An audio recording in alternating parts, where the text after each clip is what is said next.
আসসালামু আলাইকুম। ওয়ালাইকুম আসসালাম। কেলা তুমি না এই যে ফখরুদ্দিন না? হ্যাঁ ভাই, এই জন্য দরবারে গেছিলাম। ও দরবারে গেছিল। আরে বেডা, এইরকম একটা ডাহা মিথ্যা হত্যা মানছে কয় একটা বালা মানুষের উপরে। হ্যাঁ, তুমি কেরে এই কামটা করলা? তুমি এই জিনিসটা জানছো না, শুনছো না? এই মিথ্যা হত্যাটা কেরে কইলা তুমি? আরে ভাই, মিস হওয়াটা যে কইছি, হ্যাঁ, মিস হওয়াটা লাগে আমি 1000 টাকা পাইছি। 1000 টাকা পাইছো? 1000 টাকা পাইয়া আমি বউ বাচ্চা লাগিয়া আম নিছি, ডাইল নিছি, চাউল নিছি, নিয়ে আমি আপনার বউরে লইয়া শান্তি মতনে খাইছি। শান্তি মতো বউ খুব খুশি হয়েছে? বউ তো খুশি হয়েছে না, এইটা কইলে আর খুশি হইল না।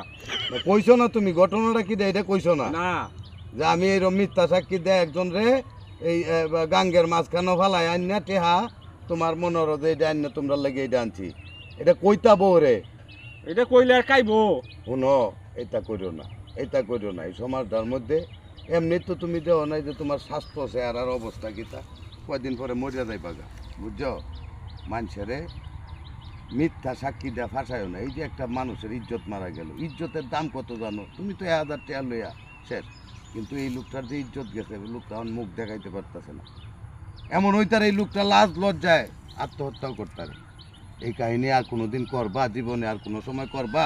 না না, আমার দোষা, আমি তো আর করতাম না এটা। আর কোনোদিন এই কাহিনী করিও না, বুঝছো? তোমার কারণে কারো ক্ষতি হোক এই জিনিসটা করিও না। তোমার কারণে যাতে মানুষের উপকার হয়, বুঝছো?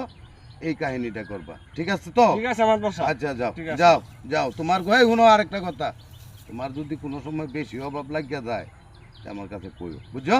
ঠিক আছে আমার দোষা। আয়ো বাজার হইতে যাইবা। হ্যাঁ, বাজার